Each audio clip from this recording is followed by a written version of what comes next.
Hello guys, good morning. So welcome back to my YouTube channel. This is Otoboyson.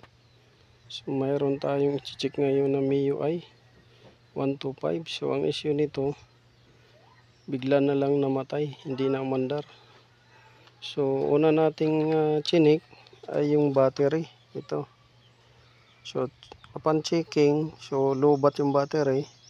Ngayon chinarge muna natin. At matapos naka-charge siya, yung full niya ay 12.5. So meaning mayroon ng diferensya rin yung battery.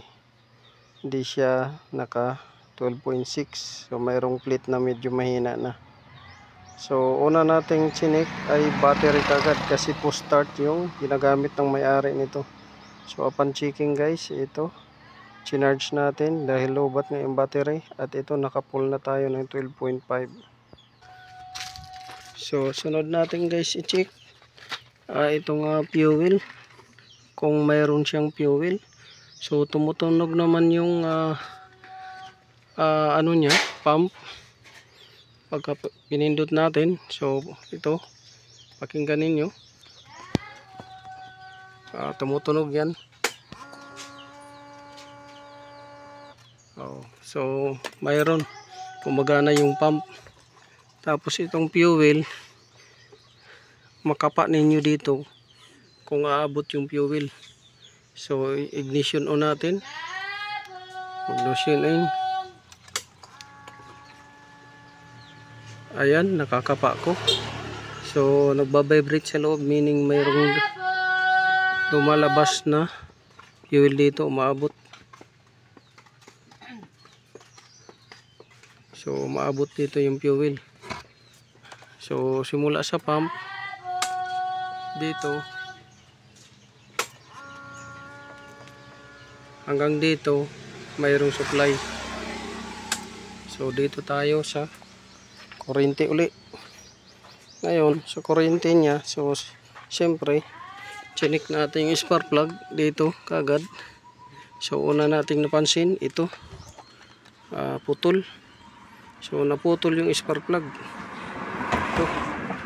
So naputol yung spark plug guys, ayan So yung spark plug naputol, ayan.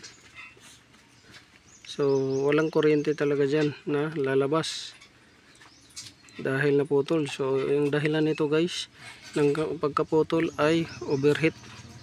So pag overheat kasi guys, itong paligid nito ng spark plug, lumulutong yan ng husto. Pag lutong ng husto yan, yung electrode niya napuputol doon sa loob, contact. So that's the time na humihiwalay siya. Ayan nabunot na siya. So yan yung cause overheat, spark plug. Dahil sa overheat naputol siya. So chinik na natin dito, ang wiring okay na dahil itong wire din ito nag overheat. So pinalatan lang at sinalpak bago ng spark plug. Yan, bago na. Tapos para ma-confirm natin guys yung charging, so kumuha tayo ng pampalit natin na voltage regulator, kung kumakarga ba yung battery or sira ba yung voltage regulator. Dahil minsan ito ang nakakapagpaputok ng mga unit. So check natin kung makakarga. Pag tama ang karga, hindi over, so hindi ito ang dahilan pagka hindi over. Pero kung taas ang karga, ito yung dahilan ng mga pagputok ng unit. Overcharge siya hanggang sa nag-overheat ang ignition coil. So dito, ito na. So kulang lang sa higpit to. Dito mo to ilagay sa ibabaw. Kayo, kulang sa higpit yan. So yan, double check tayo dito. Tapos dito tayo sa charging. So kailangan magcha-charge to. So paanda rin natin kung magcha-charge ba siya. Ayan. So easy start. ang charge, ang pag-start. Kumakarga naman. Ayan.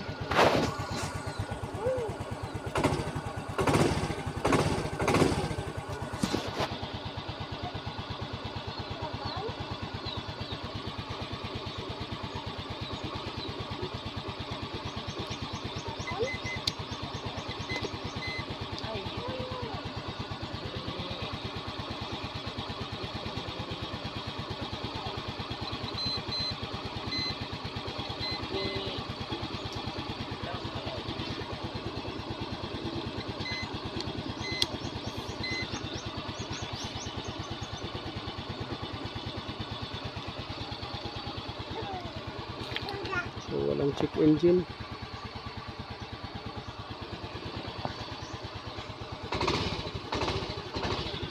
Ayan, kumakarga.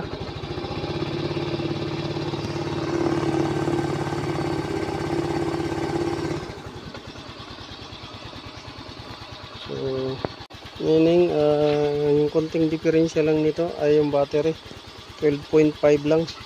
12.4 yung storage voltage niya. So, malamang nagkaroon ng epekto yung pag overheat. Karoon ng epekto. At saka dito. So, isa lang kasi ang nangyari dito. Pag nabasa to siya, nabasa, nagkakaroon ng fault to. Pagbasa. So, kailangan ay hindi nababasa yung banda dyan. Pati yung sa likuran. So, yun guys. Monitor na lang to. Observe.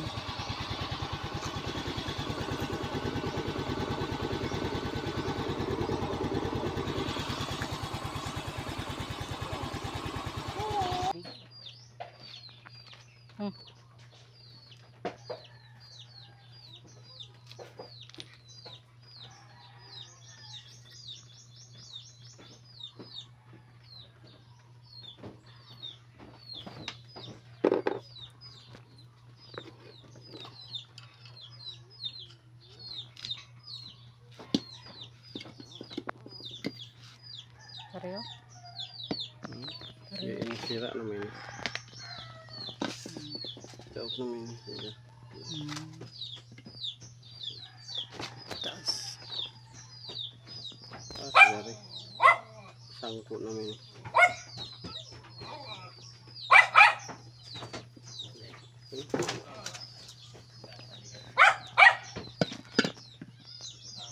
Okay na? Hmm. Okay na?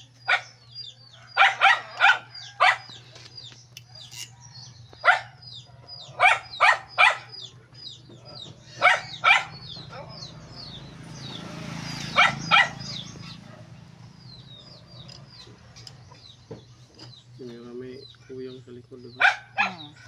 Complete mo na tanong. Ito po. Pareho ra?